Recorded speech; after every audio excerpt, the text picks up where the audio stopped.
Boring ఎక్సెల్లో కొంచెం ఇంట్రెస్టింగ్గా ఏమన్నా చేద్దామా ఫన్గా. అది ఎలా చేద్దాం ఇప్పుడు చూద్దాం. ఇది చూడండి, ఇక్కడ లాస్ట్ నేమ్ సర్నేమ్లో డేటా ఉంది కానీ కనబడట్లేదు. ఇది జస్ట్ ఇన్విజిబుల్గా ఉంది.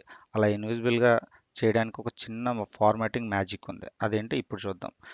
ఇక్కడ చూసారా, ఫంక్షన్ సెల్లో ఫంక్షన్ బార్లో కనబడుతుంది కానీ ఇక్కడ టేబుల్లో లాస్ట్ నేమ్ సర్నేమ్ కనబడట్లేదు, ఇన్విజిబుల్గా ఉన్నాయి. దాన్ని ఎలా చేయాలంటే ఫార్మాట్ సెల్లోకి వెళ్ళి కస్టమ్లో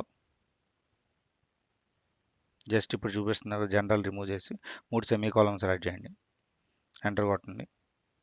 boom, data is invisible. So మళ్ళీ ఇది విజిబుల్గా కావాలంటే డేటా సెలెక్ట్ చేసి మళ్ళీ ది సేమ్ వేలో జనరల్ ఫార్మాట్లో పెడితే అది విజిబుల్లోకి వస్తుంది. సో ఇలాంటి మరిన్ని ఇంట్రెస్టింగ్ టాపిక్స్ తెలుసుకోవాలంటే ప్లీజ్ సబ్స్క్రైబ్ చేయండి. ఇలాంటి మరిన్ని ఫన్ ఫ్యాక్టర్స్ ఇన్ ఎక్సెల్ నేర్చుకోండి.